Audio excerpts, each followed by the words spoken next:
In this video, I will be showing you how to change line spacing in Canva. Let's get started.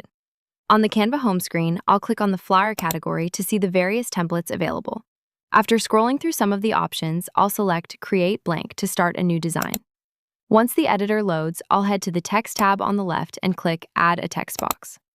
I'll move the box to the center, add a second line of text, and then scale it up so it is easy to see. To adjust the spacing, I'll click the spacing icon in the top toolbar. I can now move the line spacing slider to the right to spread the lines apart or to the left to bring them closer together. Next, let's look at spacing for multiple elements. I'll go to the Elements tab and add a simple line shape. I'll duplicate the line a few times to create a stack.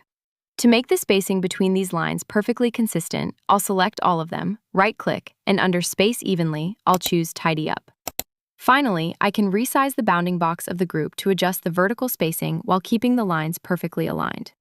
And that's it. Now you can easily control spacing for text and elements in your Canva projects.